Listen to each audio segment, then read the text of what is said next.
Une réunion sur le climat a lieu actuellement au Brésil où on va parler des différents enjeux climatiques qui continuent de perturber la planète et on a deux grands absents présentement lors de cette réunion.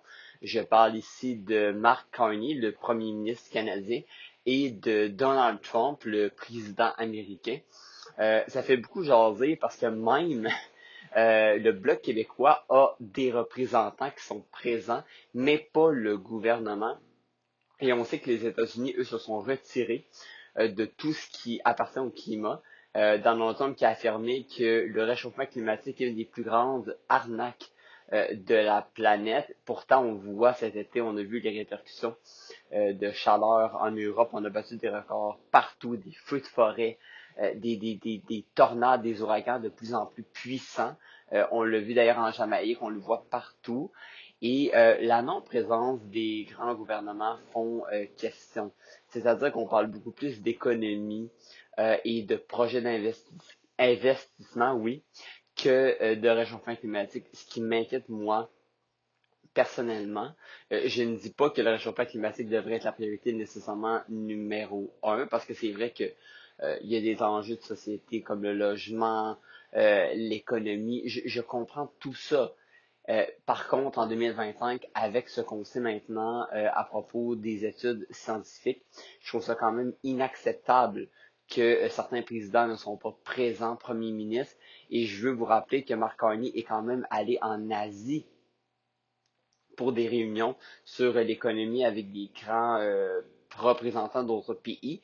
Et quand c'est le temps d'aller représenter le Canada sur la scène internationale au niveau du réchauffement climatique, ne va pas se présenter alors que son budget vient tout juste d'ailleurs de sortir. Et dans ce nouveau budget, je n'ai vu aucune amélioration d'ailleurs dans ces aspects-là. Moi, ça m'inquiète. Je ne sais pas pour vous, peut-être que ça ne fait pas partie de vos priorités. Puis c'est bien correct également. On a tous nos préoccupations dans nos vies quotidiennes, mais n'empêche qu'avoir cette conversation sur ce phénomène qu'on peut ignorer, on ne peut pas l'ignorer, ok, que ça existe.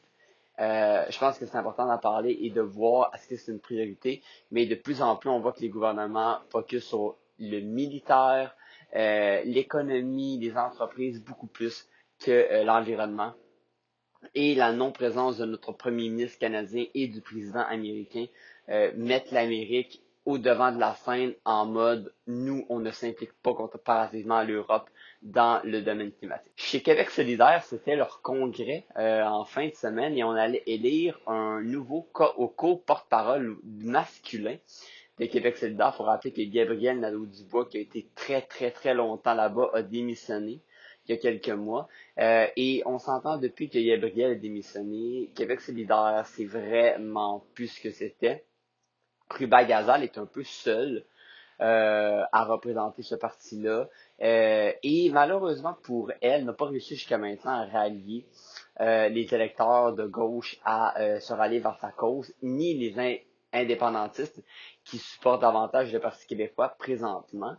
Et ce congrès allait être important pour c'est quoi les priorités de Québec solidaire. Et la priorité a été d'élire Zol Zanetti comme nouveau co-porte-parole. Lui qui a fait un bon plan, a été le plus, on va dire, neutre dans tous les enjeux, veut rassembler les gens vers le parti. Mais moi, honnêtement, Québec solidaire, je trouve que c'est un parti qui passe un peu inaperçu, n'arrête pas de chuter dans les intentions de vote. Et écoute, je ne sais pas comment ils vont faire pour se remonter. Même le Parti conservateur du Québec, présentement, a plus d'idées, je trouve, innovatrices et en avant du Parti Québec solidaire. Et pour les gens qui disent ouais, mais il pourrait avoir l'approche de Zoran Mandani, le nouveau maire de New York, qui est aussi de gauche avec des idées, faut comprendre que le climat américain et le climat québécois n'est pas du tout la même chose.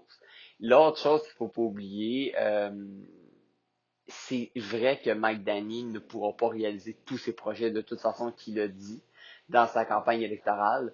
Alors, je pense que s'inspirer d'un maire de New York n'est pas la bonne chose d'en faire. Et l'autre chose, faut jamais oublier qu'on vote d'abord et avant tout pour la personne qui est au pouvoir.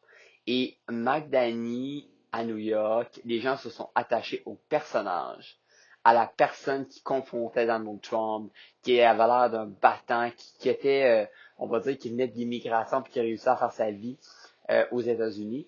Tandis que je voudrais enlever encore une fois à Ruba Gazal et à Zol Zanetti. Le problème, c'est qu'ils devront trouver le moyen de faire en sorte qu'on s'attache à eux en tant que personne, en tant que personnalité, en termes d'être authentique dans l'approche et pas seulement d'avoir un projet d'indépendance du Québec parce que à ce niveau-là, le Parti québécois a une large avance sur l'idéologie de base de l'indépendance du Québec. Si les gens disent hey, moi là, je veux vraiment qu'on ait un vote sur l'indépendance du Québec, un référendum, ben, ils vont aller vers le Parti québécois en raison de l'histoire qu'il y a René Lévesque, Jacques Parizeau, tous ces grands-là viennent du Parti québécois. Alors les gens de cette génération-là se rapportent à ça. Et même nous, les jeunes, je veux dire, en termes de crédibilité, on va beaucoup plus voter pour le Parti québécois. Il y a eu une vague à un moment donné pour Québec solidaire, surtout à Montréal. Mais malheureusement, ça s'est un peu estompé. Et raviver cette flamme-là ne sera pas facile avec le Parti québécois qui est devant, le Parti libéral qui semble monter depuis la Pablo Rodriguez, la CAQ qui va tout faire pour s'accrocher, et le Parti conservateur d'Éric Duhaime qui, selon moi, non loin, je suis vraiment pas nécessairement un partisan du Parti conservateur, mais néanmoins, je pense qu'il serait crédible que le Parti conservateur finisse par avoir au moins un siège à l'Assemblée nationale, parce que quand on regarde les intentions de vote des dernières élections, le Parti conservateur serait supposé avoir un ou deux représentants à l'Assemblée nationale. C'est un fait, mais c'est notre mode de vote au niveau provincial qui fait qu'ils n'en ont pas. Mais néanmoins, je pense que le Parti conservateur va être quand même dans la course pour avoir quelques sièges. Ben, qu'est-ce qui va rester à Québec solidaire? Il va rester des miettes si on fait rien. Et c'est Ruben Gazal qui va représenter le parti d'ailleurs dans les débats électoraux dans un an, en 2026. Alors ça sera à suivre pour Québec solidaire, mais c'est un parti qui devra trouver le moyen d'innover et de nous faire attacher à son parti. Le Canadien de Montréal va connaître une très grande semaine, très grosse. Trois rencontres cette semaine qui auront lieu au Centre Bell contre trois équipes qui représentent quand même des défis quand même relatifs. Les Kings de Los Angeles ce soir, pour commencer au Centre Bell, les Kings, c'est une équipe de vétérans qui n'est pas la plus rapide, mais c'est une équipe qui, en défensive, est très solide. Et on va retrouver également trois anciens joueurs du Canadien de Montréal, même quatre. Joël Armia, Philippe Dano, Joël Edmondson et Corey Perry. Vous voyez que c'est quatre vétérans. Et NC Kopitar également, qui fera son dernier tour de piste, lui, au Centre Bell, lui qui a annoncé sa retraite, ça va être sa dernière saison cette année, qui est une vraie légende. C'est pas la meilleure équipe de la Ligue, les Kings, mais c'est une équipe qui est extrêmement bonne à l'étranger, bonne en désavantage numérique. Le Canadien devra utiliser sa vitesse pour vraiment les embêter. Jeudi, ça sera les Stars de Dallas qui représentent une excellente organisation. Nico Rantanen, Tyler Seguin, Maverick Bourque également, le Québécois, qui sera présent dans cette rencontre-là. Les Stars, c'est une meilleure équipe que les Kings, c'est une équipe qui participe aux séries à chaque année, a perdu en finale de l'Ouest l'an passé. Et samedi, ça sera les surprenants, oui, Bruins de Boston. Pourquoi surprenant? C'est que c'est pas une équipe, les Bruins, qui a beaucoup de vedettes, mais on trouve le moyen présentement de gagner. David Pastrnak connaît une bonne saison. Morgan Jokic qui éclot complètement. Et on fait tout ça sans Elias Lennon, notre centre numéro 1 qui est blessé. Et Charlie McAvoy qui a raté quelques matchs, mais qui devrait être présent samedi, les Bruins, rappelez-vous, l'année passée, on avait fait une vente de feu. Là. Brad Marchand, Brendan Carlo et compagnie avaient été troqués à la date limite des transactions. Mais on trouve le moyen présentement de gagner avec des vétérans, un Valentin Orchef. Alors, ces trois équipes, le Canadien va affronter cette semaine, trois équipes qui sont en séries éliminatoires, qui vont probablement participer, quoique les Bruins et les Kings devront, selon moi, se battre jusqu'à la fin pour un poste, mais ça reste des équipes qui ont vraiment le pouvoir de nous embêter, qui ont les équipes pour. Je pense que c'est le Canadien qui est 10-3-2 présentement, une des meilleures équipes de la Ligue nationale. Et c'est ça qui est différent avec les dernières années, puis j'en parlais il y a pas longtemps, c'est que dans les dernières années, chaque match gagné était une victoire. On était dans les pires équipes de la Ligue dans tout.